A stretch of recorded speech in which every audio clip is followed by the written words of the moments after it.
You read that right.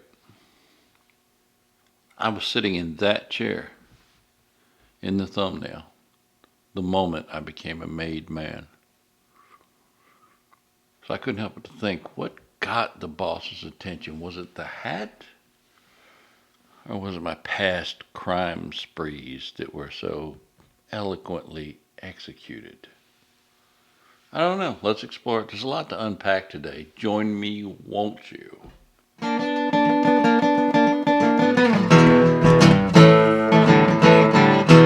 So you thought I was joking. You thought that thumbnail was clickbait. Well, it wasn't. I was actually approached by a capo by the name of Daniel Hackett, who introduced me to the boss. And I am now a made man. I don't know if it was the hat. It must have been the hat, because there is a thing out there called the Scally Mafia. Didn't know it existed. I do now, because I am now a soldier in the Scally Mafia. So thank you, Daniel, for that. I think. I don't know. I'm confused. Is this good content? I had a social media friend, or he is now a friend on social media. We haven't actually met. Reach out to me and introduce me to what is the Scally Mafia. And they have a website, not only a social media following. And as I started these videos with the reviews, I have a confession to make. I am an amateur photographer, hobbyist, been paid for some work, but still consider myself one who has to study a little bit on each particular situation. That being said, I decided to embark on some videography, learn a little more about that, and this channel is my foray into that. My subject of choice for venturing into that foray was the ordering and reception of my first Boston Scally hat, which I'm wearing right now, which is the peaky charcoal slate for you hat nerds out there. And then subsequent follow-up to that with the sailor. I can't remember if it was the tan, then the blue, or the blue, then the tan, but I own two of those. Something exciting happening outside. So in making of those videos, I have discovered there is a whole subculture of these Scally hats. And not just the Boston Scally hats. I learned of one named Hannah, which I believe is the hand-sewn hat from Ireland, somewhere over there. Correct me if I'm wrong. The show's about mediocrity, not accuracy. And I went to the Scally Mafia website, not the social media group. And there's a blog post on there from, I guess, the creator of that group. And it pretty much embodied where I was in my Scally journey. I love the hat, and I used it for subject matter to learn my videography. But I also fell into that subculture. I really do like the hats. And but it's just not the Boston Scally hat. I also have another hat nearby. Now, I've had this hat for years, and it is not a Boston Scally. But I love it just the same. It is a Stetson. It is a Stetson Scally hat. And the reason I liked what I was reading on the Scally Mafia site, which is just a name for that group of people. I don't think there's anything nefarious about it. But the individual who started that liked the different types of hats. And it didn't sound like he wanted to just focus on like the Scally hat or the hand hat, because I got a lot of information after joining that social media group of links to many hat sites. And that's kind of where I fall in the whole realm of the Scally hat genre.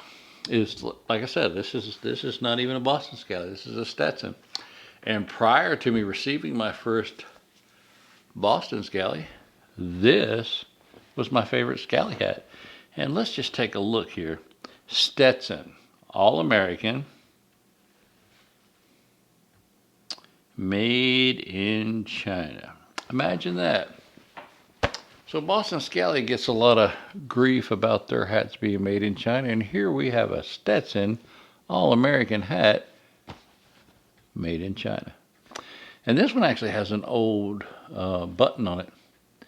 It's like an old, I can't remember. Oh, it's old Templar button or something. It was just a very unique, antique looking button I put on there. It's not type specific like the Boston Scally hats are. Like you get the blue rose along with the blue rose pin, that sort of thing. That was just a miscellaneous pin. I don't even know if Stetson made pins to go with their hats. They may have. Don't know. But it kind of fell in line with my thoughts on this. I do like this type of hat, but I also may like more than the Boston Scally hats. And that brings me to another topic. It is March, and there have been a lot of releases. There's a good, very wide selection from Boston Scally for, I guess, your St. Patrick's Day hat, or for those green aficionados out there.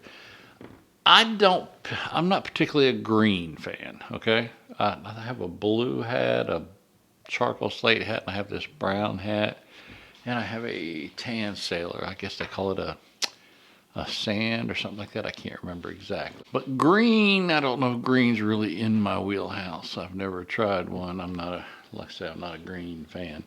They did come out with, seems like they came out with the Punk series sometime in February. They've been dropping hats pretty regular, new hats. And in that Punk series, there was a solid green I guess you could use for St. Patrick's Day or your March wearings. And then some of you hat nerds can correct me if I'm wrong, but I think the Galway was next. It was like an 8-panel patchwork polywool blend. Oh, anyway, they come out with the Celtic Bone. Now, the Celtic Bone was an interesting hat. I liked the green, I guess, plaid-like look. The only thing that I don't think I cared for in that Celtic Bone was the orange thread pattern in there. And it looked very predominant on the website.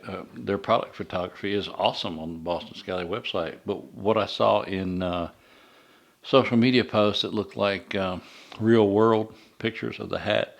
That orange is a little more muted, which makes that hat a little more palatable. But it's still like that poly wool blend or wool poly blend, however you prefer to say that. And then I think they released the Lucky series, which had a green hat in it. There were 3 colors. There was a green, a white, I want to say a black, but I'm not for sure. It seemed like it was a black with little green vent holes or something of that nature in it. And I'm not sure if that Lucky series was a release or a re-release of a previous series. Nonetheless, there haven't been any releases that I particularly care for at this point. I'm not going to buy a hat just to do reviews. I can certainly voice my opinions on what I see because I know basically what the hats feel like. I want something that I'll wear. I don't want to buy a hat I'm not going to wear. Who would do that? If Boston Scally wants to send me a hat to review, I will absolutely entertain that thought. I wear a size small. I can stretch the ones that don't fit. Feel free. You have my number. I saw that there is an Easter drop. It's a fairly colorful. I really can't even describe the color of the Easter hat. Easter hats. See, that's a gangster come out. I'm a made man now. I told you that. Easter hats coming out, and I don't particularly think it's one that I would wear. There's nothing wrong with the hat. It looks great. Doesn't look like something I would wear or would want to wear.